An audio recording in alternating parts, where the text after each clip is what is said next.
এটা হচ্ছে আমার ব্র্যান্ড নিউ বাইক XSR। আর এই বাইকটা কেনার পরই আমি প্রথম যে কাজটা করি এটা হ্যান্ডেলবারটা কাস্টমাইজ করি ফর ম্যাক্সিমাম কমফোর্ট। এই হ্যান্ডেলবারটা মডিফিকেশন করতে গিয়ে এটার জন্য যে অ্যাপ্রোপ্রিয়েট রাইজার ওটা খুঁজে পাচ্ছিলাম না, এটার যে হোস পাইপ এটা চেঞ্জ করতে হয়েছে। সো এগুলো চেঞ্জ করতে গিয়ে অনেকগুলো প্রবলেম ফেস করছি, আর এটার সলিউশনটা আজকে আমি ভিডিওতে দিব।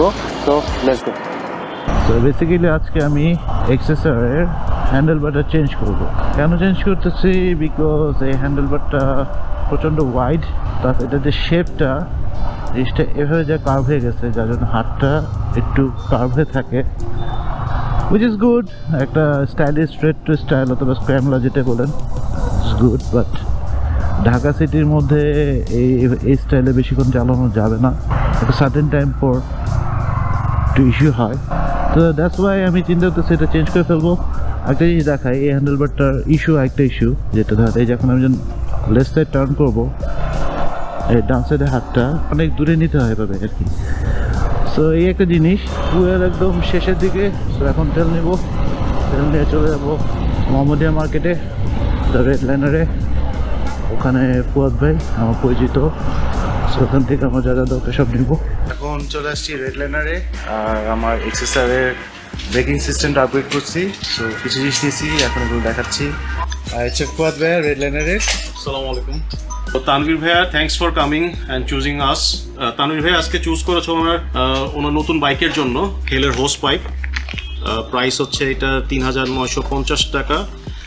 হেলের ব্রেকিং সম্পর্কে আসলে বলার কিছু নাই, এটা ওয়ার্ল্ডের সবচেয়ে মানে যদি আপনি কয়েকজন ব্রেকিং সিস্টেমকে ধরেন তার ভিতরে একটা হচ্ছে কি হেল। সাথে চুজ করেছেন RCBর S1 মাস্টার সিলিন্ডার। উনি গ্রিপ নিয়েছেন, গ্রিপটা হচ্ছে গিয়ে AHG 16। ওকে ফুয়াদ ভাই, থ্যাংক ইউ। ফেয়ার অটোর থেকে রাইজারটা নিয়ে নিলাম মোটোভলফের। আফটার মার্কেট এক্সেসরিজ কেনা সব শেষ, এখন যাচ্ছি মটোপ্লেক্সে মিরপুর সাইডে, ওখানে যে এগুলো ইনস্টল করবো। সো এর নাম হচ্ছে সৈকত। আমাদের গ্রুপে যতগুলো বাইক আছে সব কয়টা বাইকের সার্ভিসিং প্লাস টুকটাক কাজ এর হাতে সবসময় করানো হয়। সো এনিওয়েজ মোটোপ্লেক্স থেকে আমি একটা MT-15 হ্যান্ডেলবার কিনি, আর ওদের সার্ভিসিং 400, টোটাল 800 টাকা মতো আরও খরচ হয়।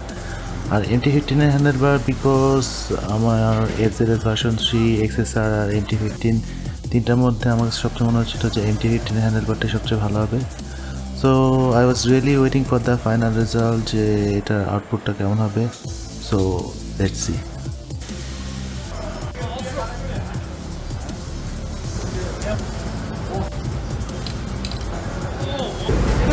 কেমন লাগতেছে যেটা?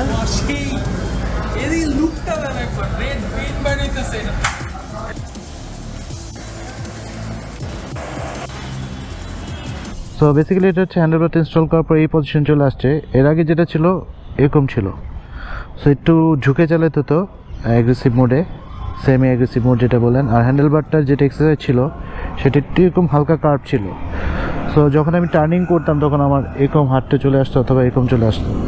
বাট এটা এখন ক্লোজ টু মি, যেটা আমার সিটি রাইডিংয়ের জন্য কমফোর্ট লেভেলটা অনেক বেড়ে গেছে। যেহেতু আমি বাইকটা পার্সোনাল ইউজের জন্য কিনছি, সো এই জন্য আমি এটার মধ্যে খরচ করছি, এক্সপেন্সিভ জিনিসপাতি ইউজ করছি, যেমন RCBর S1 ব্রেকিং সিস্টেমটা ইনস্টল করছি, প্লাস হেলের হোস পাইপ, তারপর মোটোভলফের riser, plus MT handlebar. So এখন যদি রাইডিং পজিশনটা বলেন যে সিটিতে এখন আমি রাইড করে কেমন মজা পাচ্ছি, আমার জন্য এটা এখন পারফেক্ট, একদম perfect. Zero back pain, zero wrist pain, just perfect. যে আমি যেরকম চাচ্ছিলাম যে একটা বাইক XSR যেভাবে চালায় আমি মজা পাবো, ঠিক ওই জিনিসটা আমি পাচ্ছি, একদম পারফেক্ট। দেখেন আমার লিন হতে হচ্ছে না, আমি আরামে আমার মতো চালাচ্ছি, it's perfect for me. So second, এখন ব্রেকিংটা, আগের ব্রেকিংটা ভালো খারাপ না, বাট এই ব্রেকিংটা এখন যেটা হচ্ছে স্মুথনেস বেড়ে গেছে। আমি যতই হার্ড ব্রেক করি, ব্রেকটা আমি যতই হার্ড ব্রেক করবো, যতই স্পিড উঠে 60, স্মুথ একটা ব্রেকিং। So it's good. আমি যদি বলি ব্রেকিং পারফরমেন্স আপগ্রেড হয়েছে কিনা, ইয়েস হয়েছে। সো মোটামুটি এটাই ছিল। এই দুইটা জিনিস ইনস্টল করতে গিয়ে আমি এত টাকা কেন খরচ করছি, বিকজ আমি চাচ্ছিলাম না অরিজিনাল যে হ্যান্ডেল বার অথবা অরিজিনাল যে হোস পাইপ ওগুলো কাটাকাটি হোক।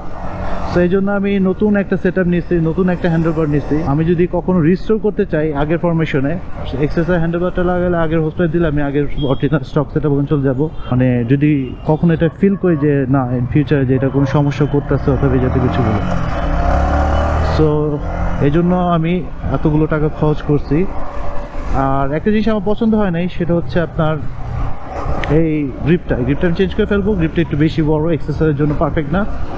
আর আরেকটা জিনিস, সেটা একটা টিপস বলতে পারেন, যে এই হোস পাইপটা যখন আপনারা যদি কখনো এক্সেসরে ইনস্টল করতে চান, এত দামি একটা হোস পাইপ কিনছি 4000 টাকা দিয়ে, বাট প্রবলেমটা হচ্ছে এই হোস পাইপটা ছিল 850 mm।